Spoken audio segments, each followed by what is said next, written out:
ఎవరో పెద్ద మనిషి అంటే ఎవరో కాదు, చంద్రబాబు నాయుడు గారు మాట్లాడుతూ జగన్మోహన్ రెడ్డి గారిని భూస్థాపితం చేస్తారట, ఆయన చెయ్యాలని ఉందట. దాని గురించి చంద్రబాబు నాయుడు గారు మాట్లాడుతున్నారు. మరి ఏదైతే ఆయన మాట్లాడుతున్నారో ఆయన పార్టీకి సంబంధించినటువంటి లీడర్స్ రీసెంట్ గా చూసాం మనం, బుచ్చయ్య చౌదరి గారు, ఆయన ఏం మాట్లాడుతున్నారు, ఆయన కూడా అదే ఇంకేదో మాట్లాడుతున్నారు. ఆయన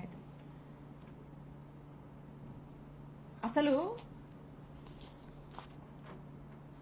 ఏం మాట్లాడుతున్నారు మీరు?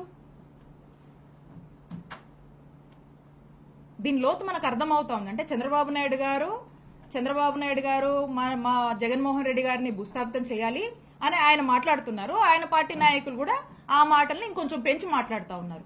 అంటే దీని వెనకాల ఒక పెద్ద కుట్ర నడుస్తుందని మనకు స్పష్టమవుతా ఉంది. ఒక కుట్రకు తెరలేపుతున్నారు. ఎందుకంటే ప్రజల్లో వస్తున్నటువంటి ఆదరణ, ప్రజల్లో కూటమి ప్రభుత్వం పైన చంద్రబాబు నాయుడు గారి నాయకత్వం మీద వస్తున్నటువంటి వ్యతిరేకతను వాళ్ళు మంచి చేసుకునే దాని మీద లేక జగన్మోహన్ రెడ్డి గారిని మా పార్టీని ఏదో భూస్థాపితం చేయాలని మాట్లాడుతూ ఉన్నారు. అంటే ఇలాంటి ఒక కుట్రకు తెరలేపి జగన్మోహన్ రెడ్డి గారు లేకుండా చేయాలి అనేటువంటి ఒక ప్రయత్నము, ఒక వాళ్ళల్లో ఉన్నటువంటి ఒక రాక్షస కోరికలు అనేది వాళ్ళ యొక్క మాటల్లో వ్యక్తపరుస్తూ ఉన్నారు. కాబట్టి నేను చెప్తా ఉన్నాను, మీరు ఈ రోజున మీరు హామీలు ఇచ్చిన, మీరు మాట్లాడినటువంటి, మీరు చంద్రబాబు నాయుడు గారు ప్రజలకు ఏదైతే సూపర్ 6 అని హామీ ఇచ్చాడో ఆ హామీలను జగన్మోహన్ రెడ్డి గారు జనాల్లోకి వచ్చి ప్రశ్నిస్తూ ఉంటే, లేదా మా నాయకులు వైఎస్ఆర్ కాంగ్రెస్ పార్టీ వాళ్ళు అనేక ప్లాట్ఫామ్స్ లో ప్రశ్నిస్తే మరి వాళ్ళ మీద కేసులు కడతా ఉన్నారు, వాళ్ళని నానా స్టేషన్లకు దిప్పి రకరకాల ఇబ్బందులు పెడుతున్నారు కదా. మరి మీరు మాట్లాడుతున్నారు, మిమ్మల్ని ఏం చేయాలి? సేమ్ మీ మీద కూడా అప్లై చేయాలి కదా. మరి ఖచ్చితంగా అంటా ఉన్నాము, బుచ్చయ్య చౌదరి గారు ఏదైతే మాట్లాడుతూ ఉన్నారో మేము దాన్ని తీవ్రంగా ఖండిస్తున్నాము. మీ మీద కూడా, మీరు ఇలా మాట్లాడుతున్నందుకు మీ మీద కూడా తగిన చర్యలు తీసుకోవాలని మేము డిమాండ్ చేస్తా ఉన్నాము.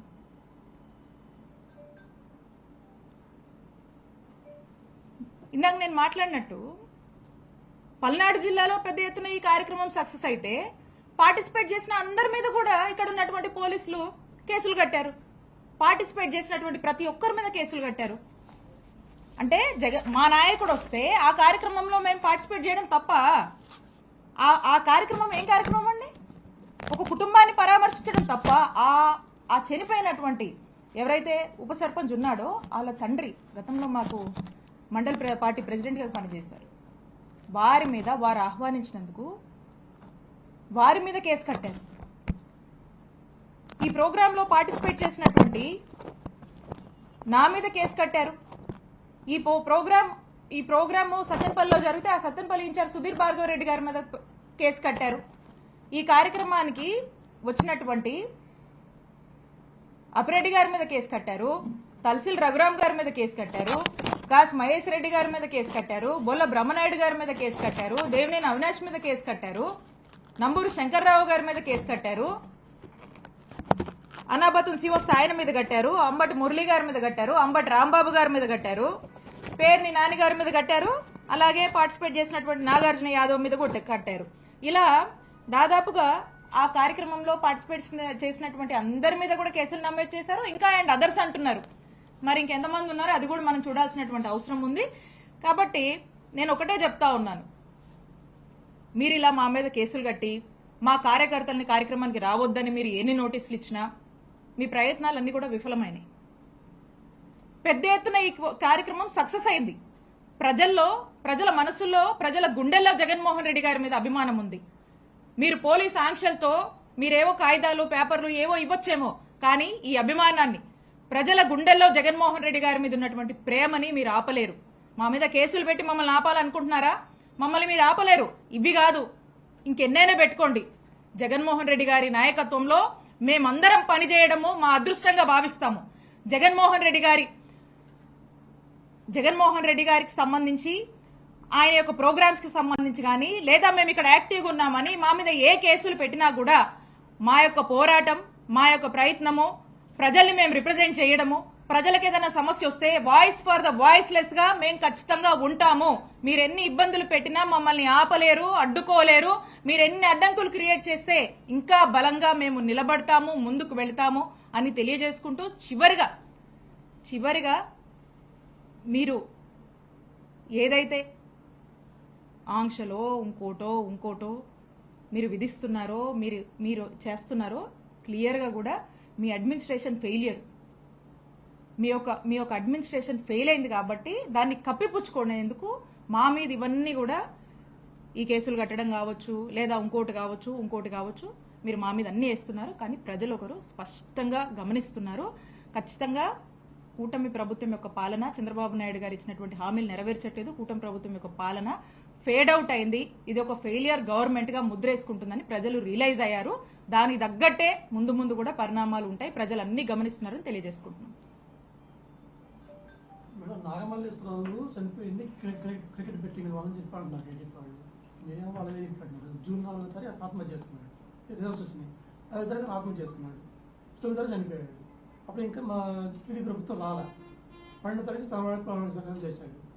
ఈలోగా వీళ్ళు కుటుంబ ప్రభుత్వం ఎట్లా అతన్ని ఇబ్బంది పెట్టద్ది.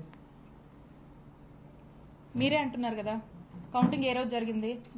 4వ తారీఖు జరిగింది కదా. కౌంటింగ్ జరుగుతూ అలా కౌంటింగ్ ప్రారంభమైన కొన్ని గంటల తర్వాతనే ఏదైతే కూటమి ప్రభుత్వం అధికారంలోకి రాబోతుందనేటువంటి ఒక సెన్స్ ఉందో అప్పటికే ఆ పిల్లడు కౌంటింగ్ జరుగుతుంది, నువ్వు ఊళ్ళో ఉండొద్దు, చెయ్యొద్దు, అది ఇదని చెప్పేసి పిలిపించి పోలీసులు చాలా హెరాస్మెంట్ కి గురి చేసి తన్ని గుంటూరు వెళ్ళిపోండి, ఇక్కడికి వెళ్ళిపోండి, అక్కడ వెళ్ళిపోండి అని చెప్పి హెరాస్ చేయటము. ప్రభుత్వం ఆ రోజే రిజల్ట్స్ మనకు అర్థమవుతా ఉంది, ప్రభుత్వం మారుతుంది, ఈ కూటమి ప్రభుత్వం అధికారంలోకి రాబోతుంది. ఇక వాళ్ళు అనేక ఒత్తిళ్లు చేసి హెరాస్మెంట్ చేసి తన్ని ఉండొద్దు అని వేధించినటువంటి తీరుకి మనస్తాపానికి గురై తను ఆత్మహత్య చేసుకున్నాడు తప్పితే ఏదో ఎక్కడో క్రికెట్ బెట్టింగ్లని మీరు అన్నంత మాత్రాన అయిపోదు. మనిషి ప్రాణం తిరిగి రాదు కదండి. మీరు ఎన్ని నిందలేసినా, మీరు అది ఎంత డిజోన్ చేసుకునేటువంటి కార్యక్రమం చేసినా ఖచ్చితంగా పోలీసుల హెరాస్మెంట్ వల్ల జరిగినటువంటి హత్య కాబట్టి ఇది కూటమి ప్రభుత్వం వచ్చాక ఆ ప్రభుత్వం ఒత్తిళ్లు, ఆ పోలీసుల యొక్క ఒత్తిడి ద్వారా జరిగినటువంటి ఆత్మహత్యగానే చూడాల్సినటువంటి అవసరం ఉంది. అది వీళ్ళ ప్రెజర్ వల్ల జరిగినటువంటి హత్య అని కూడా మేము చెప్తా ఉన్నాం. టీడీపీ వాళ్ళు ఏమన్నారంటే అప్పుడు ఉన్న ఎస్ఐ కూడా వాళ్ళు పెట్టిన వాళ్ళే కదా, అప్పుడు తనవాడు పెట్టలే కదా ఎస్ఐని. మీరు చెప్పండి, జూన్ 4 రిజల్ట్స్ వచ్చింది, ట్రెండ్ అర్థమైపోయింది, గవర్నమెంట్ మారుతుంది, ఏమంటారు ఆ రోజు మీరు? కాదండి పరిస్థితులు మీరు చెప్పండి, ఆ రోజున్న పరిస్థితి మీరు చెప్పండి. ప్రభుత్వం గవర్నమెంట్ రిజల్ట్స్ వచ్చిన తర్వాత ప్రభుత్వం మారుతుందా మారట్లేదా ఏమని అంటారు దాన్ని? మీరు స్పష్టత లేదంటారా? మారుతుంది కదా. దాంట్లో భాగంగానే ఇమీడియట్ గా హెరాస్మెంట్ స్టార్ట్ చేశారు. మరి ఎక్కువ హెరాస్మెంట్ చేశారు కాబట్టి చచ్చిపోయారు. అంతకుముందు క్రికెట్ బెట్టింగ్స్ లో కావాలంటే ముందు ఎప్పుడు జరిగి ఉండొచ్చు కదా. అనవసరంగా ఆ నింద తన మీద మోపుతున్నారు. నింద మళ్ళీ బలంగా రుద్ది ఆ నింద నిజం చేసేటువంటి ప్రయత్నం చేస్తున్నారు. అది తప్పు. చనిపోయినటువంటి మనిషి చనిపోయాడు, ఆ కుటుంబం బాధలో ఉంది, అందుకని జగన్మోహన్ రెడ్డి గారు వచ్చి ఆ కుటుంబానికి భరోసానిచ్చి పరామర్శించడం జరిగింది. పరామర్శించి అంత ఎక్కడ జన సమీకరణ జరగలేదు. అదే ఈ నా ప్రెస్ మీట్ యొక్క సారాంశం కూడా అదేనా నేను చెప్తుంది. ఎక్కడ కూడా మేము జన సమీకరణ చేయలేదు. స్పష్టంగా చెప్తా ఉన్నాం. జనం న్యాచురల్ గా స్పాంటేనియస్ గా మా నాయకుడు జగన్మోహన్ రెడ్డి గారు ఇక్కడికి వస్తున్నారని తెలుసుకొని ఆ ఇన్ఫర్మేషన్ వాళ్ళకు ఉండడం వల్ల వాళ్ళు న్యాచురల్ గా వాళ్ళు తరలి వచ్చారు తప్పితే ఎక్కడ కూడా జన సమీకరణ ఎక్కడ ఏ కాన్స్టిట్యున్సీలో ఎవ్వరూ చేయలేదు. ఎక్కడ భోజనాలు పెట్టలేదు, ఎక్కడ మంచినీళ్ళు ఇవ్వలేదు, ఎక్కడ మజ్జిగలు ఇవ్వలేదు, ఎక్కడ ట్రాన్స్పోర్ట్ అరేంజ్ చేయలేదు. మీ అందరికి తెలుసు అది.